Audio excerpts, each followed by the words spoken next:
8:39. Le damos la bienvenida al embajador de la República Argentina, Gabriel Fox. Bienvenido, embajador. Ya estaba visitándonos antes, pero ahora en entrevista. Qué gusto tenerle acá, embajador. Buenos días, bienvenido. Ojalá se sienta a gusto. Hemos venido conversando sobre el tema Malvinas desde que nos visitó el embajador Carmona. Después pidió espacio para la réplica el embajador Campbell de Reino Unido, y hoy tenemos el agrado de contar con su presencia, embajador. Una suerte de reflexión o de reacción también desde el punto de vista de su embajada y de su país, de su nación, con respecto de lo que fueron las respuestas del embajador Campbell sobre el tema Malvinas. Sí, primero una reflexión general y luego algunas cuestiones que me parecen muy importantes precisar. La reflexión general es que cuando uno cita temas o supone que todo el mundo conoce el debate internacional, a veces peca de un cierto desconocimiento de que en realidad hay un debate que también trasciende y que llega a los pueblos, que no es solamente un preciosismo de expertos el debate internacional. Cuando, por ejemplo, hablamos del tema de la integridad territorial, ¿no? Que el embajador Campbell hizo referencia a varias cuestiones. Yo soy muy respetuoso, entiendo también, me parece que en los últimos tiempos hay una diplomacia más activa a partir del Brexit británica sobre estos temas, buscando argumentos. Yo he traído aquí un pequeño libro que llega solo hasta el 2015, donde establece los apoyos internacionales que la reivindicación soberana argentina ha tenido, y tenemos un listado de organismos que empieza, por supuesto, por la Asamblea de Naciones Unidas, múltiple, esto es del 2015, hay sucesivas y posteriores, la OEA, el Grupo 77 más China, el Mercosur, la UNASUR. Bueno, es un listado enorme, está en inglés y en español, solo para que se entienda que hay un aire en la forma en que se plantea la argumentación como si hubiera un tema bilateral reducido al problema de la población isleña, a la Argentina y a Gran Bretaña. Y es contundente a nivel del sistema de Naciones Unidas el apoyo y el comprender la situación Malvinas, Sandwich y Georgia del Sur como un tema colonial. O sea, desprover de una situación colonial. En todo caso, uno podrá, y lo hace Gran Bretaña muy fuertemente, incorporar el debate sobre si la autodeterminación de los isleños es una herramienta o no para poner en esa discusión. Ahora, desconocer, y en algún momento también hay dos temas que a mí me preocupan.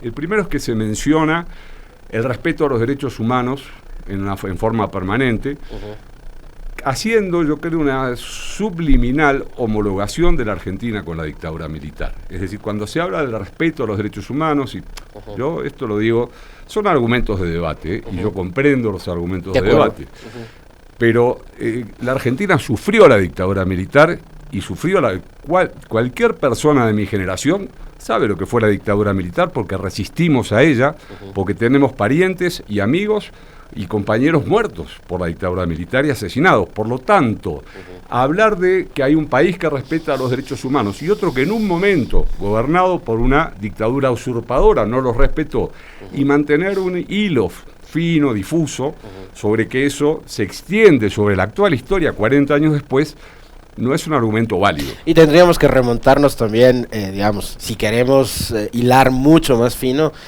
sobre esa dictadura que era parte del denominado Plan Cóndor, Así de la es. década de los 70, apoyos internacionales de quienes recibían, ¿no? Por supuesto, y además nadie rompió, de todos los que ahora intentan mantener como si hubiera un hilo de 40 años de un país. Bueno, está de moda en este momento, yo no la he visto, la película de 1985. Muy buena, muy sobre buena. el juzgamiento a las juntas. Sí, y aquella exposición del fiscal Estracera que es realmente épica, ¿no? Bueno. La original la pueden ver en YouTube, por cierto, los que vieron la película y quieren Todavía verlo. no la vi, así que este fin de semana vaya a ver el embajador, que está muy buena. Además que dedicarme a Darín es tremendo actor, ¿no? Pero lo que quiero decir es, esa idea de que la Argentina de hoy, que ha roto con ese pasado en forma tajante, porque juzgó a las juntas militares, porque hoy Federico Villegas Beltrán preside a nivel del sistema multilateral el Consejo de Derechos Humanos, porque la Argentina es y mantiene una continuidad democrática donde la figura de los derechos humanos, y es reconocido esto en todo el mundo. Incluso en gobiernos de derechas, por supuesto, se ha mantenido una postura... Con las tensiones normales que existen alrededor de esas cuestiones, con los corrimientos que a veces se hace de esa lógica democrática. Yo quería mencionar dos temas puntuales para no ir tanto a lo general. Primero, en lo que se dice sobre Ucrania, cuál fue la posición del Reino Unido, no se habla del plebiscito. Lo que hizo mención el embajador Carmona el otro día tiene más que ver con la posición taxativa que el Reino Unido planteó sobre la integridad territorial. Así es.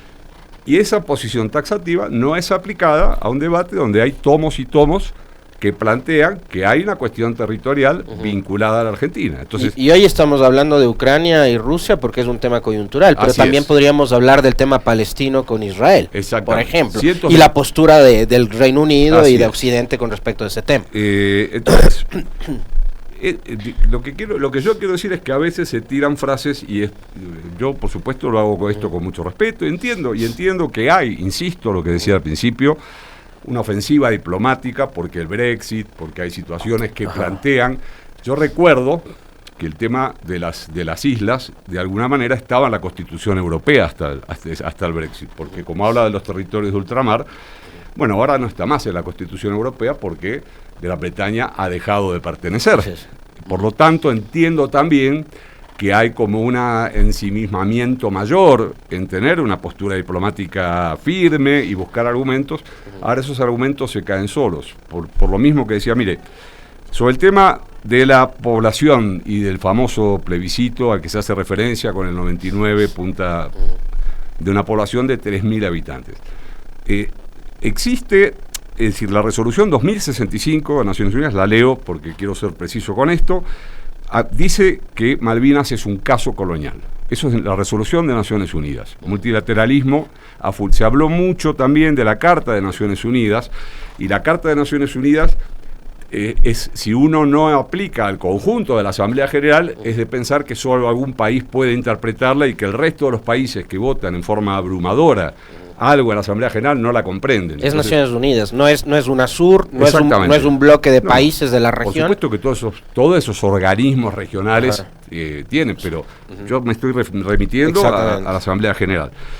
Que lo que aplica al caso Malvinas es la resolución 1514, que plantea que la población es una población, no toda población que está en una situación de este tipo de diferendo, es una población colonial. La población colonial habla de poblaciones subyugadas, y leo textualmente, y dice así, la resolución 1514, especifica que son únicamente los pueblos sujetos a subyugación, dominación y explotación extranjeras, y no cualquier población de un territorio colonial los que gozan del derecho a la libre determinación. Es decir, hay mucho escrito y muy claro. Vuelvo a ser muy respetuoso en entender que cada uno formula sus argumentos, para eso existen las relaciones internacionales. Yo estoy dispuesto, por supuesto, además, en algún sentido es interesante que aunque sea por medios muy indirectos y en un país que no está en el centro del dispositivo de este debate, 2 embajadores o 3 embajadores, por el embajador Carmona, estemos indirectamente conversando sobre estas cuestiones, porque permite, yo creo que todo suma a que en algún momento, tal como lo establece la Constitución argentina, nos podamos sentar por la vía diplomática a discutir este tema, y el Reino Unido cumpla las diversas resoluciones que lo han ido sistemáticamente poniendo, obligando y no cumpliendo a sentarse a abrir una negociación. Ahora, estratégicamente, más allá del conflicto que lo hemos abordado en varias ocasiones, embajador, y al cual usted se está refiriendo, hay una coyuntura global compleja, ¿no? que va más allá del tema de Rusia-Ucrania, en donde están los Estados Unidos, está la China y demás, ¿no? Para la Argentina y para la región, ¿las Malvinas tienen un valor adicional o una importancia adicional, pensando justamente en eso, geográficamente lo estratégicas que son, o no? Bueno, ¿O tienen que ver únicamente con un asunto de soberanía? Bueno, pero lo que pasa es que la soberanía va complejizándose a medida en que los convenios internacionales, la tecnología y la visualización de cómo en una etapa justamente donde el problema de los recursos naturales es el tema tópico número 1 en cualquier agenda política multilateral que quiera establecerse, indudablemente el reclamo que viene desde el fondo de la historia, que cumple, que va hacia los 200 años al corto plazo, creo que son 190 el año que viene, va adquiriendo una mayor complejidad. No quiere decir que eso cambia la visión, sino que esa visión va tomando un volumen. Y sí, claro, por supuesto, el debate sobre la Antártida, el debate sobre los mares, las proyecciones que tienen hoy las lógicas antárticas. La Argentina se reclama como un país, ya bueno, lo explicó muy bien el embajador Carmona cuando estuvo acá, un país bioceánico. Indudablemente sí. No, la respuesta es un sí moderado, porque no hay forma de disociar estos nuevos datos que se suman cada día al debate de ese reclamo que sale del fondo de la historia, ¿no? Quiero aprovechar el tenerlo acá, embajador, le decía yo, es un gusto poder conversar con usted, para hablar sobre cómo está la relación Argentina con Ecuador. El presidente Fernández ha recibido la visita del presidente Lasso, más o menos hace unos 6 meses. Fíjese, a pesar de la distancia ideológica que puede haber entre uno y otro mandatario, uno y otro gobierno, el presidente Lasso ha sido respetuoso también de esa tradición ecuatoriana de respaldar la tesis de la Argentina con respecto al tema Malvinas. Pero más allá de eso, en el ámbito comercial, político, ¿cómo están las relaciones Argentina-Ecuador? En el ámbito político, bueno, en este momento, no sé si ya ha regresado, pero el canciller Holguín está en Buenos Aires participando de la cumbre de la CELAC.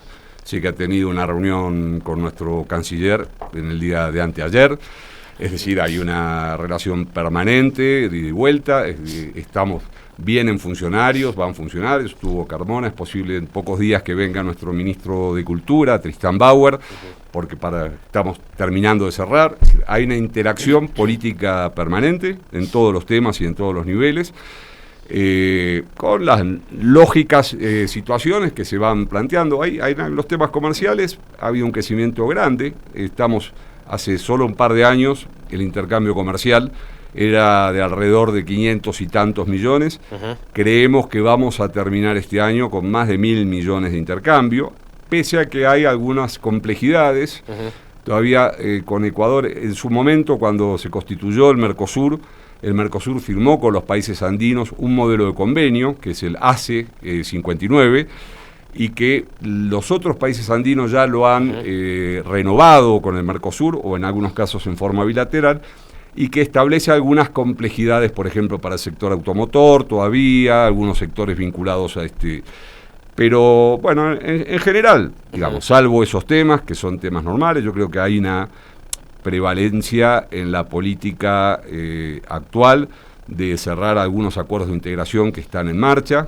Veremos que son complejos, yo lo puedo entender, China, Corea del Norte, México. Yo digo que si la Cancillería Argentina tuviera que dedicarse a esos 3 acuerdos, probablemente el 95% de los funcionarios estarían pero también creemos que Ecuador tiene que mirar más al Mercosur. Eso es parte de una conversación pública que tenemos, que hay mucho más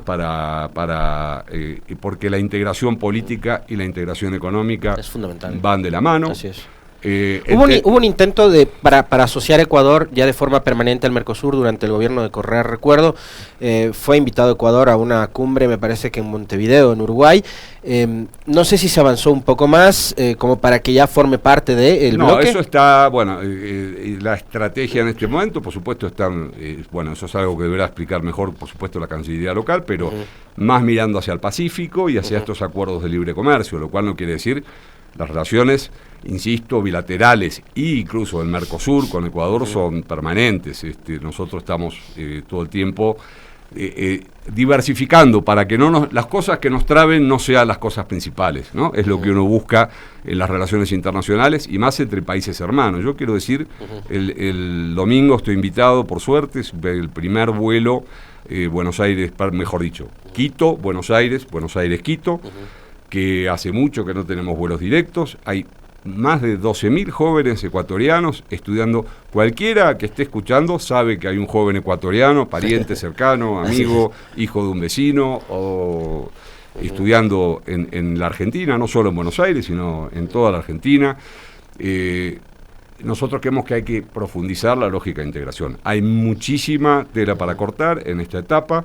La región tiene todos los recursos naturales necesarios para hacer frente a la crisis y para sacar de esta crisis una gran oportunidad. Yo igual, esa frase un poco trillada, a veces incomoda, porque uno dice oportunidad y uno piensa, bueno, pero el mundo está en crisis, tu oportunidad es de tu barrio. Bueno, perfecto, pero nuestro barrio es un barrio castigado siempre, es un barrio que siempre le cuesta sentarse en la mesa, y yo creo que la unidad política y la integración económica son claves para poder hacerlo.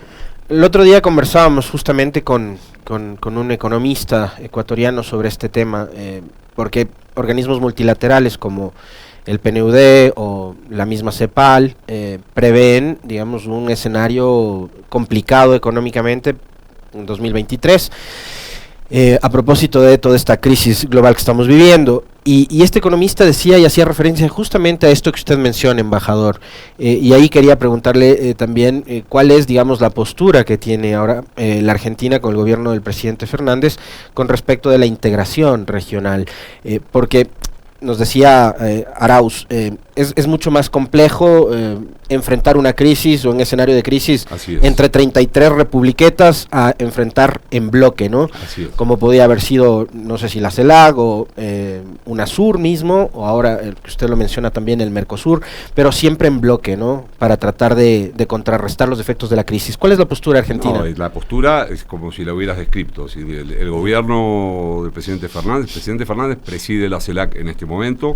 Hay una actividad diplomática muy intensa, bueno, por eso hoy comentaba, están las reuniones con la Unión Europea.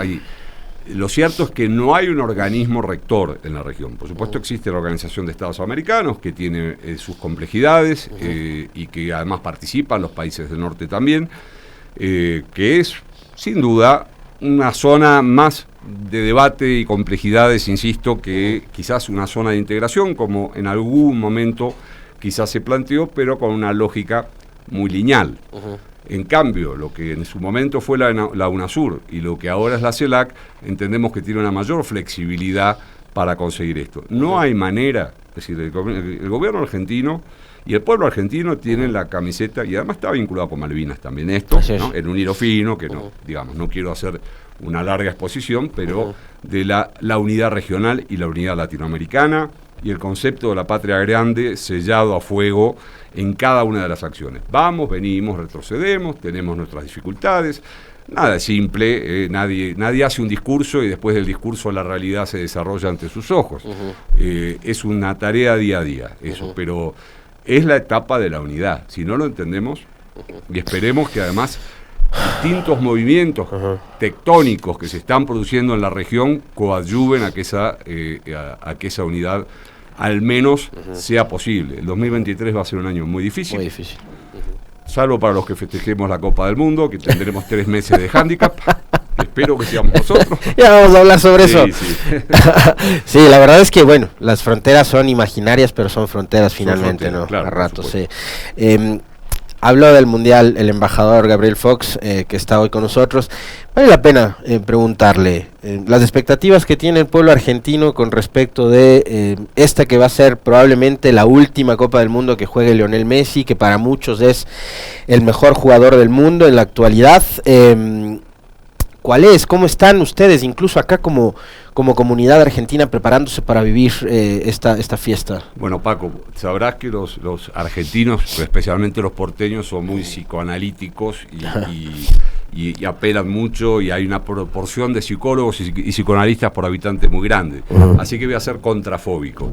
No somos candidatos con certeza, pero... No, la realidad es que, claro, por supuesto la expectativa es tremenda. Creemos que, además, Messi, cuando parece que no, está cada día mejor. Esa es la verdad. Qué golazos mandó hace un par de días en el PSG, ¿no? Partidos, En Champions fue, ¿no? En Champions y en la Liga, entre asistidor y ejecutor. Y la Buenos Argentina goles, viene de un equipo bastante consolidado, algunas lesiones preocupan, pero yo creo que los candidatos, y esto lo digo en serio, no es solo contrafóbico, son quizás Francia y Brasil por equipo, y Argentina está ahí. Todo dependerá cómo se produzcan los cruces, pero hay una expectativa, yo tengo en lo personal mucho mayor que la que había en el 2014, donde incluso se llegó a la final, y por supuesto mucho mayor que la que tenemos en el 2018, que no fue una de las mejores presentaciones. Estamos preparándonos con la comunidad argentina, la embajada va a abrir sus puertas, los 3 partidos por lo menos de la primera ronda, estamos armando un escenario que pueda albergar alrededor de 300 personas. El primer partido es a las 5 de la mañana con este frío, así que quizás el primer partido no tanto, pero luego los otros 2 son a las 14 horas, uno sábado, que es contra los hermanos mexicanos. Que lo verán comiendo un choripán. Eso va a ser tomándose un fernet. Exactamente, sí, además hay algunas empresas argentinas y sobre todo rubro gastronómico que van a acompañar. Así que esperamos mucha expectativa con eso y estamos convocando por las redes a todos los argentinos. Aprovecho para ratificar esto. Hay que inscribirse, bueno, una cantidad de cosas normales, pero calculamos que van a ser entre 300 y 400, por lo menos en los 2 partidos que van a ser en la hora de mediodía. Esperamos que tanto a la Argentina como Ecuador nos vaya de lo mejor en la Copa del Mundo. Yo Muchísimas quiero gracias. decir que el mejor producto de exportación de estos años ha sido Gustavo Alfaro, que estuvimos con él ya un par de veces.